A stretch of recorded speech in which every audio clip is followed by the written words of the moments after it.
اعوذ باللہ من الشیطان الرجیم بسم اللہ الرحمن الرحیم۔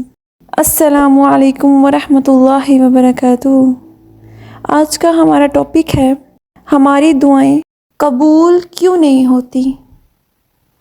اللہ تعالیٰ نے قرآن کریم میں جا بجا دعا مانگنے اور ذکر کرنے کا حکم فرمایا ہے، جیسا کہ ایک مقام کا تذکرہ ہو گیا ہے۔ سورہ احزاب آیت نمبر 41 میں فرمان الہی ہے، یا ایھا الذین آمنوا اذکروا اللہ ذکرا کثیرا، اے اہل ایمان اللہ کا بہت ذکر کیا کرو۔ اسی طرح سورۃ الاحزاب آیت نمبر 35 میں اللہ تعالیٰ کا فرمان ہے، وَالذَّاكِرِينَ اللَّهَ كَثِيرًا وَالذَّاكِرَاتِ أَعَدَّ اللَّهُ لَهُم مَّغْفِرَةً وَأَجْرًا عَظِيمًا، اور اللہ کو کثرت سے یاد کرنے والے مرد اور کثرت سے یاد کرنے والی عورتیں، کچھ شک نہیں کہ ان کے لیے اللہ نے بخشش اور اجر عظیم تیار کر رکھا ہے۔ میری مسلمان بہنوں اور بھائیوں، دعا و پکار دراصل التجائیں ہیں جو انسان اپنے رب کے حضور پیش کرتا ہے۔ مشکل ترین اوقات میں بے اختیار اس کی زبان سے یا اللہ یا رحیم نکلتا ہے۔ اللہ رب العزت نے اپنے بندوں کو حکم دیا ہے کہ اس کو پکاریں اور ان کی دعاؤں کو قبول کرے گا۔ سورۃ المؤمن آیت نمبر 70 میں اللہ تعالیٰ کا ارشاد گرامی ہے، اور تمہارے رب نے کہا ہے تم مجھے پکارو میں تمہاری دعائیں قبول کروں گا۔ اسی طرح سورۃ البقرہ آیت نمبر 186 میں اس طرح فرمایا، اور جب میرے بندے آپ سے میرے متعلق پوچھیں تو انہیں کہہ دیجئے کہ میں ان کے قریب ہوں، اور آگے فرمایا اجیب الدعوۃ الداعی اذا دعان، جب کوئی دعا کرنے والا مجھے پکارتا ہے تو میں اس کی دعا قبول کرتا ہوں۔ اس آیت مبارکہ کی تفسیر میں مفسرین کرام نے لکھا ہے کہ اللہ تعالیٰ فرماتے ہیں جب کوئی شخص مجھے پکارتا ہے تو میں اس کی پکار یا دعا کو صرف سنتا ہی نہیں بلکہ شرف قبولیت بھی بخشتا ہوں۔ لہٰذا لوگوں کا یہ کہنا اور سمجھ لینا ٹھیک نہیں کہ اللہ ہم گناہ گاروں کی دعا کب سنتا اور قبول کرتا ہے۔ ایسے لوگوں کو قرآن کریم کی اس آیت پر غور کرنا چاہیے، جس میں واضح طور پر اللہ تعالیٰ نے بتا دیا ہے کہ جیسے اللہ تعالیٰ اپنے پیاروں کی سنتا ہے ویسے ہی ہم گناہ گاروں کی بھی سنتا ہے اور اسے شرف قبولیت بخشتا ہے۔ لہٰذا دعا صرف اللہ تعالیٰ سے مانگنی چاہیے، وہی ہماری التجائیں سنتا ہے اور ہماری مصیبتوں کو ٹالتا بھی ہے۔ ہمیں چاہیے کہ ہم کسی وسیلے کے بغیر براہ راست اپنے رب سے مانگے جو ہمارا خالق و مالک ہے، اور وہی ہماری امیدوں کا مرکز ہے۔ جیسا کہ نبی کریم صلی اللہ علیہ وآلہ وسلم کا فرمان ہے، جس چیز کو اللہ تعالیٰ عطا کرے اس کو کوئی روک نہیں سکتا، اور جس چیز کو وہ روک لے اسے کوئی دینے والا نہیں۔ دعا کی اہمیت یہی کیا کم ہے کہ قرآن کریم کی ان آیات کے علاوہ نبی کریم صلی اللہ علیہ وآلہ وسلم نے ایک صحیح حدیث میں اسے عبادت قرار دیا ہے، اس کو اللہ کے نزدیک سب سے زیادہ قابل قدر چیز بتایا ہے۔ حضرت موسیٰ علیہ السلام کے زمانے میں بنی اسرائیل سخت قحط سالی میں مبتلا ہو گئے۔ لوگ حضرت موسیٰ علیہ السلام کے پاس جمع ہو گئے اور انہوں نے عرض کی، اے اللہ کی ہم کلامی کا شرف پانے والے کلیم اللہ، اپنے رب سے ہمارے لیے دعا مانگے کہ وہ بارش برسا کر ہمیں پانی سے نوازے۔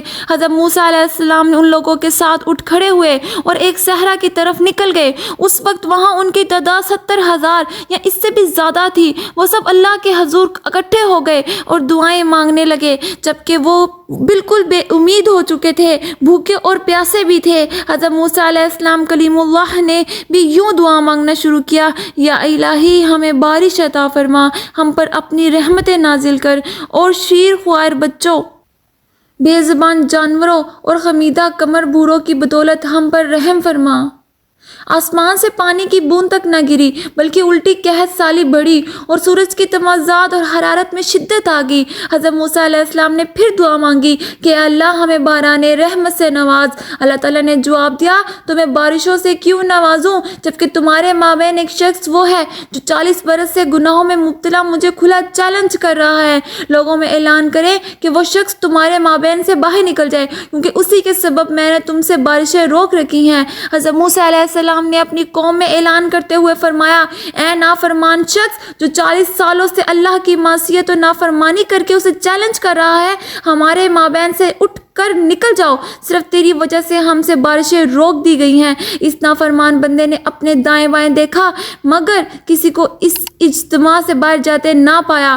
اب اسے یقین ہو گیا کہ خود ہی وہی مطلوب ہے۔ اس نے اپنے دل میں کہا، اگر ان تمام لوگوں میں سے اٹھ کر باہر نکل جاؤں تو پورے بنی اسرائیل کی نظر میں ذلیل و رسوا ہو جاؤں گا، اور اگر میں شرم کے مارے بیٹھا رہا تو میری وجہ سے یہ سب لوگ بارشوں سے محروم رہیں گے۔ یہ سوچ کر وہ بہت ہی دل شکستہ ہوا اور اس کی آنکھوں سے آنسو ٹپکنے لگے۔ اس نے اپنے افعال پر ندامت کی وجہ سے اپنا سر منہ اپنے کپڑوں گریبان میں چھپا لیا اور اللہ کے حضور یوں عرض گزار ہوا، یا الہی، اے میرے آقا و مولا، میں نے 40 سال تک تیری نافرمانی کی، اس کے باوجود تو نے میری پردہ پوشی کی اور مجھے مہلت دیے رکھی۔ اب میں سر تسلیم خم کیے تیرا مطیع و فرمانبردار بن کے تیرے دربار میں حاضر ہو گیا ہوں، میری اس حاضری کو قبول فرما۔ اب اس نے اپنے خالق و مالک کے سامنے گریہ و زاری کر کے یعنی رونا شروع کر دیا، اور وہ اپنی بات پوری بھی نہیں کر پایا تھا کہ بادلوں کا ایک سفید ٹکڑا اٹھا، آسمان کے وسط میں بلند ہوا اور اس نے یوں زوردار بارش برسانا شروع کر دی جیسے مشکیزوں کے منہ کھل گئے ہوں۔ حضرت موسیٰ علیہ السلام یہ دیکھ کر تعجب میں مبتلا ہو گئے اور اپنے رب سے مخاطب ہو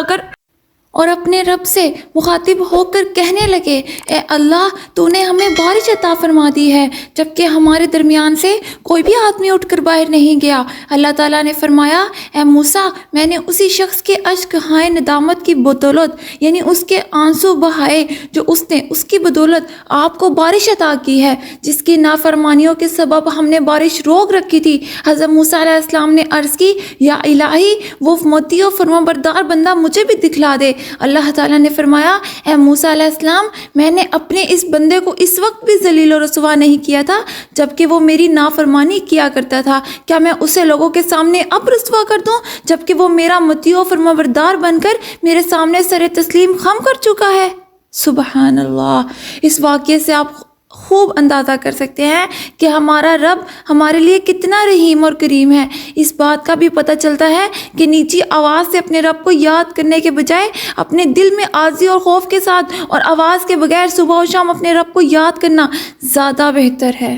بخاری اور ابو داؤد میں حضرت ابو ہریرہ رضی اللہ تعالی عنہ سے مروی ہے کہ نبی کریم صلی اللہ علیہ وآلہ وسلم نے فرمایا، جو اللہ سے دعا نہیں کرتا اس سے وہ ناراض ہو جاتا ہے، جبکہ انسان کا معاملہ اس کے برعکس ہے۔ جب کوئی اس سے مانگتا ہے تو یہ غضبناک ہو جاتا ہے، کبھی جھڑک بھی دیتا ہے کہ اس کا تو روزانہ کا کام ہے، لیکن اللہ تعالیٰ اس وقت ناراض ہو جاتا ہے جب اللہ تعالیٰ سے دعا نہ کی جائے، اس کے سامنے دستے سوال نہ پھیلایا جائے۔ ایک حدیث میں ہے، انسان کے سامنے اپنی ضرورت کے لیے ہاتھ نہ پھیلاؤ، اس سے مانگو جس کے فضل و کرم کے دروازے ہر وقت کھلے رہتے ہیں۔ اگر بندہ اپنے رب سے مانگنا چھوڑ دے تو وہ ناراض ہو جاتا ہے۔ یہ غرض یہ کہ دعا کا نہ کرنا بھی بندگی سے گریز یعنی غرور میں آ جاتا ہے، غرور کی علامت ہے۔ ویسے بھی دعا اللہ ہی سے مانگنی چاہیے، کیونکہ انسان کا اپنے جیسے انسان ہی سے دعا مانگنا اپنی فطرت سے بغاوت ہے۔ بے بس انسان دوسرے کی بے بسی کا علاج کر ہی نہیں سکتا، اس لیے جب بھی دعا کریں تو اللہ ہی سے کریں، وہی سب کو سننے والا ہے۔ کوئی بھی دعا مانگے تو کم از کم 3 بار کہیں۔ جیسے کوئی آدمی اللہ تعالیٰ سے رزق مانگتا ہے، صرف ایک بار ہی کہہ کر نہ چھوڑ دیں، بار بار کہیے، پھر کم از کم 3 مرتبہ تو ضرور کہیے۔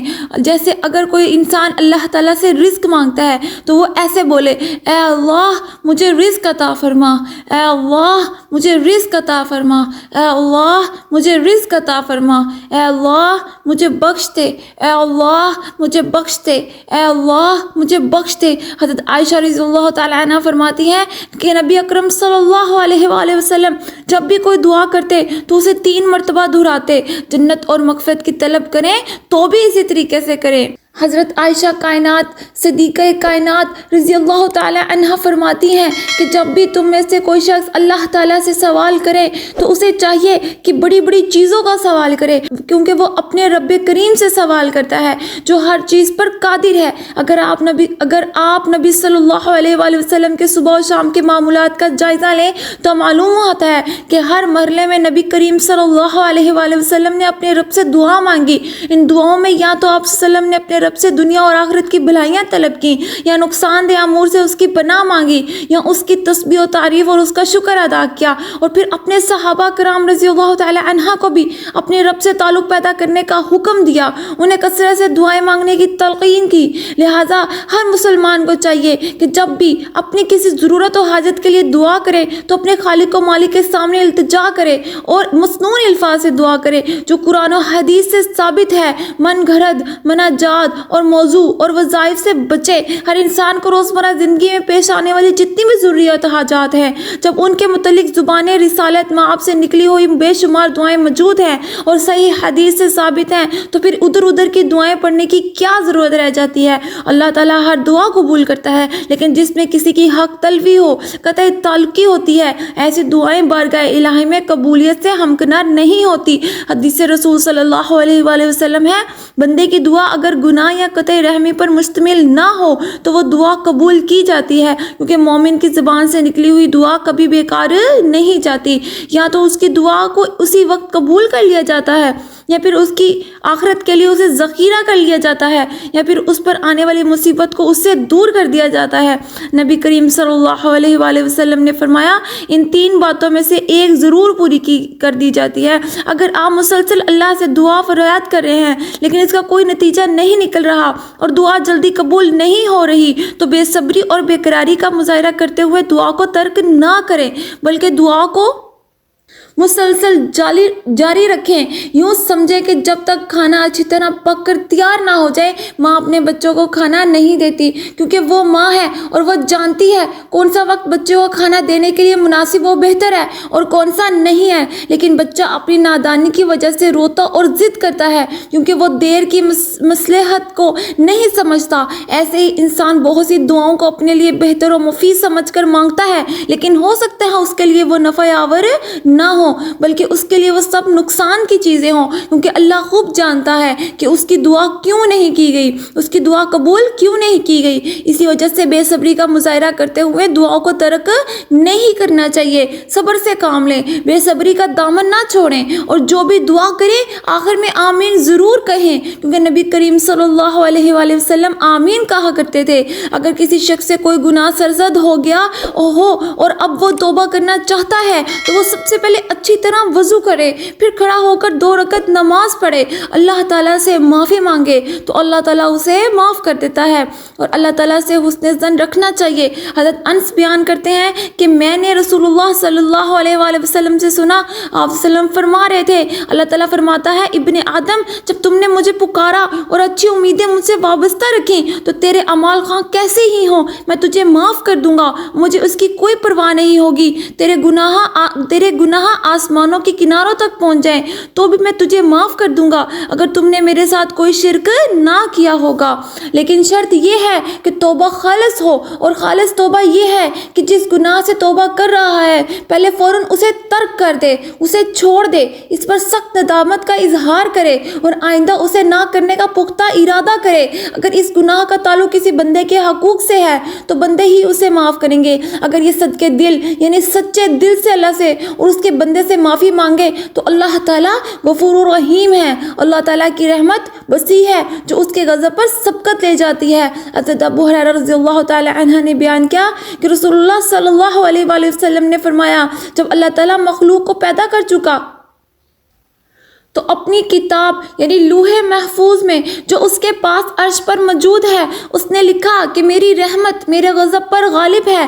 حضرت ابو ہریرہ رضی اللہ تعالی عنہ نے بیان کیا کہ میں نے رسول رحمت صلی اللہ علیہ وآلہ وسلم کو یہ ارشاد فرماتے ہوئے سنا کہ اللہ نے رحمت کے 100 حصے بنائے ہیں اور اپنے پاس ان میں سے 99 حصے رکھے ہیں اور ایک حصہ زمین پر اتارا ہے۔ اس کی وجہ تم دیکھتے ہو کہ لوگ ایک دوسرے پر رحم کرتے ہیں، یہاں تک کہ گھوڑی بھی اپنے بچوں کو اپنے سم نہیں لگنے دیتی، کہیں اس سے بچے کی تکلیف نہ پہنچے۔ اللہ یا اللہ عبدک یلبی نداک